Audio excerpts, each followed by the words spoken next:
Moja kati ya mauaji makubwa kabisa yaliyowahi kufanyika duniani yanatajwa kuwa yamefanywa na wanawake. Hii historia ya kutisha kabisa ya mabibi, yani wanawake wenye umri mrefu kufanya mauaji ya kutisha mno. Wa kwanza bwana katika listi anatajwa kwa jina la Tamara Samsonova. Huyu ni Mrusi ambaye alifahamika kama Granny Reaper au Baba Yaga. Ukisikia kuna movie wanaita Baba Yaga, basi ujue ni bibi huyu ambaye anaitwa kwa jina la Tamara. Tamara bwana, yeye ni Mrusi kama nilivyosema, na unaambiwa alikuwa active kwenye masuala ya mauaji kuanzia mwaka 2000 mpaka 2015. Akiwa huko nyumbani kwake St. Petersburg. Inakadiriwa kuwa watu takriban 14 wameuliwa na bibi huyu ambaye anaua kwa njia mbili tu. Ya kwanza ni visu, lakini ya pili ni sumu. Lakini mauaji yake yameacha historia kubwa kwa sababu akishamuua mtu huwa anamcharanga na visu na kukata viungo vyake kisha kusambaza barabarani. Mara kadhaa yametokea matukio kama hayo, na wengi walikuwa hawamuhisi bibi huyu kwa sababu alikuwa ni mzee, mtu mzima, lakini pia ni mwanamke. Mpaka walipokuja kugundua ndo walipogundua ukatili wa bibi huyu wa kutisha. Inatajwa kuwa mauaji ambayo yaliacha simanzi ni yale ya mumewe, lakini pia ndugu yake. Cha kusikitisha kabisa ni kile mauaji ya jirani ambaye yeye nyumba yake ilipata matatizo, akaamua kuhamia kwa muda mchache kwa bibi huyu, lakini akaona tabia ya ajabu ya bibi na kumtaka atengane naye. Lakini bibi huyu aliingia bibi huyu alienda pharmacy akanunua sumu, akamchanganyia jirani yake huyo kwenye supu. Alipokuta mwili wake umekuwa baridi kabisa, akamcharanga na kumtupa barabarani. Polisi wa Urusi walichanganyikiwa na kifo hicho kiasi kwamba watu wenye hasira walitaka kumdhuru bibi huyo, lakini polisi waliingilia kati. Huyo ni bibi namba 1 katika listi hii ya mabibi hatari kwa mauaji duniani. Wa pili bwana ni huyu ambaye anaitwa Aileen Wuornos. Aileen Wuornos yeye ni muuaji bibi kutokea Marekani.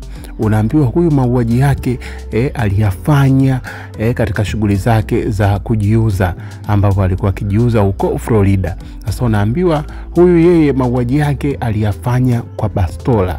Yani yeye mzuka ukimpanda tu anakupiga risasi. Sasa unaambiwa yeye risasi zake sio 1 2, yani anakuchakaza risasi 6 5 7, ni kitu cha kawaida.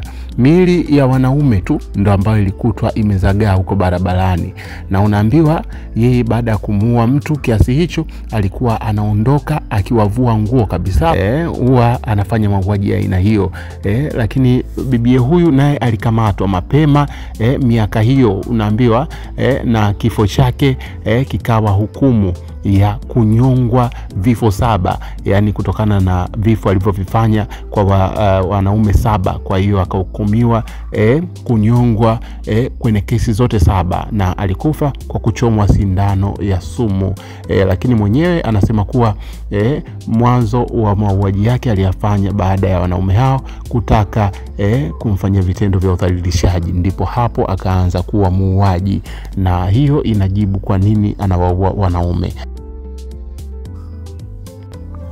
Watatu ni huyu bibi mtu mzima kabisa anayefahamika kwa jina la Dorothea Puente. Huyu ni muuaji wa kale kabisa, bibi huyu wa Kimarekani ambaye yeye mauaji yake aliyafanyia huko California. Lakini aliyafanya vema kabisa kwa kuwa alikuwa anatumia ile taasisi yake ya kuwasaidia watoto yatima ambayo ilikuwa inafahamika kama Sacramento, ambayo yeye alikuwa akiwaua watu na kuwaibia vitu vyao. Kwa hiyo alikuwa anatumia njia hiyo ya ujambazi, lakini kwa kuua, na inakadiriwa kuwa aliwaua watu zaidi ya 7. Na kitu ambacho kiligundulika ni kwamba baada ya kuwaua watu huwa anawatumbukiza mtoni. Na mauaji yake yalikuwa active sana miaka 1998. Baada ya kukamatwa alipelekwa jela, lakini akafa kabla ya kuhukumiwa kifo. Kwa hiyo alikufa kutokana na utu uzima, na bibi huyu anafahamika sana kwa AKA zake kama vile Grey, kutokana na nywele zake kuwa zote zina mvi. Anaongezeka bibi huyu ambaye anajulikana kwa jina la Juana Barraza. Huyu ni Mexico, lakini pia alikuwa na talent nyingine. Yeye ni professional kabisa wa mieleka. Anatajwa kuhusika na mauaji ya watu 48, ambapo yote hayo aliyafanyia nyumbani kwao huko Mexico.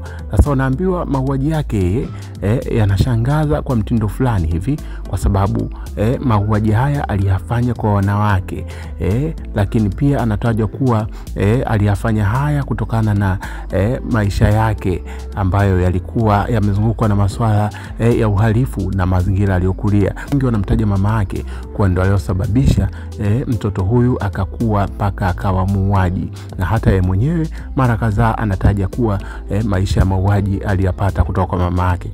Sasa unaambiwa huyu mwanamama Juana Barraza pamoja na kukamatwa na kuhukumiwa miaka 759 jela kwa mauaji ya watu hawa 40 na kitu, unaambiwa yeye akiwa jela alikuwa ni mtu mwenye furaha muda wote, lakini alikuwa akijishughulisha na mazoezi makali, ikiwemo kuwa kama kocha wa mazoezi ya viungo kwa wafungwa wenzake, na ambapo hapo alikuwa akipata fedha kadhaa ambazo alikuwa akisapoti familia yake huko nje, kwa kuwa alikuwa na ndugu na watoto. Wa mwisho kabisa ambaye anafunga kazi hapa anaitwa Amelia Dyer. Huyu alikuwa ni nesi huko Uingereza, ambaye unaambiwa aliishi karne ya 19, ambaye yeye alitumia kipindi hiki alitumia kipindi hiki ambapo historia ya ukuaji wa viwanda ulileta magonjwa mengi ikiwemo tauni. Akatumia mwanya huo kuua watu wengi, lakini unaambiwa watu ambao alikuwa akiwaua yeye ni watoto wadogo, ambapo anatajwa kuua watoto wengi zaidi ambayo idadi yake haipo katika historia. Sasa unaambiwa yeye alifanya mpango wake vizuri kabisa, ambapo aliweka tangazo lake kama nesi kwenye gazeti la kipindi hicho akisema kuwa yeye ana mumewe na walikuwa wanataka kuadopt mtoto na watampa pesa mzazi ambaye ataleta mtoto wake huko. Kutokana na maisha kwa magumu kipindi hicho, watu walijitokeza kwa wingi na kumpa watoto wao. Alichofanya ni kuwaua kwa kuwapa dawa za kulevya, saa nyingine kuacha na njaa, au pia kuwakaba. Unaambiwa aliua watoto wengi sana, ambapo alifanya biashara hiyo kwa miaka 30 mfululizo, huku akitoa kiasiko cha fedha ambacho anatajwa kuwa pamoja na kuwaua watoto hao alikuwa either akitumia viungo vyao au akiwauza kwa washirikina, kwa kuwa alikuwa akipata pesa nyingi ya kununua watoto kila mwaka. Dyer alikamatwa na baadaye akanyongwa mpaka kufa huko Newgate Prison, ambapo tukio lake liliacha sura yake iwe ya kutisha mitandaoni hata hivi leo.